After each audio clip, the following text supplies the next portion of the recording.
L'écho du soir avec vous, Emmanuel de Chypre. Bonsoir, Emmanuel. Bonsoir. On va parler du budget français. Le gouvernement, on le sait, dit qu'il va trouver 30 milliards d'euros pour boucler le budget 2013. Un effort réparti, 10 milliards avec des baisses de dépenses, 20 milliards de hausse d'impôts.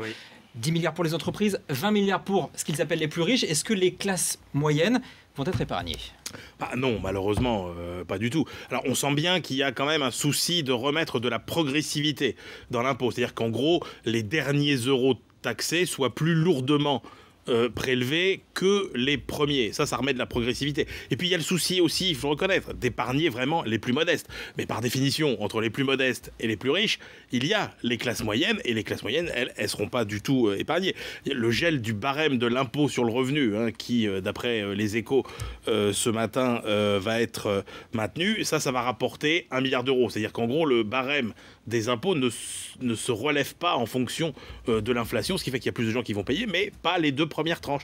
Donc vous voyez, on s'occupe des plus modestes. Mais le plafonnement des niches fiscales de 18 000 à 10 000 euros, la suppression du forfait, par exemple, pour les emplois à domicile, la hausse des taxes sur la bière, la hausse des taxes sur le tabac, tout ça, ça va frapper évidemment les classes moyennes.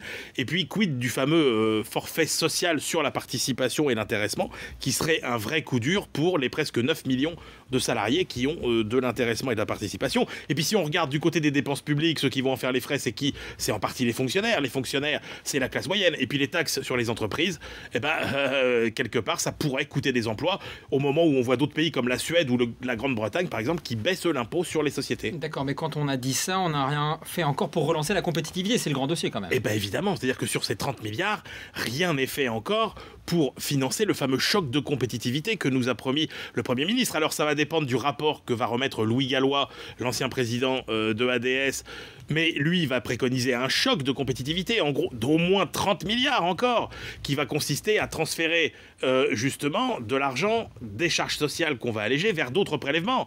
Le problème, c'est que le gouvernement nous a dit on fera ni TVA ni CSG. Le problème, c'est que c'est les deux seuls leviers pour trouver 30 milliards. La CSG, c'est à peu près 10 milliards.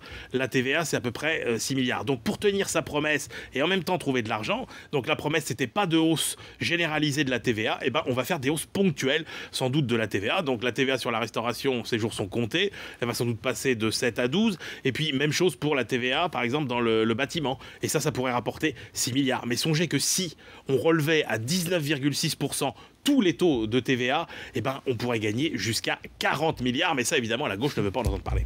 Merci Emmanuel de Chypre. Je garde juste un chiffre en tête. La hausse de la taxe sur la bière, ça rapporte 400 millions. Exactement. Merci beaucoup Emmanuel de Chypre, l'écho du soir.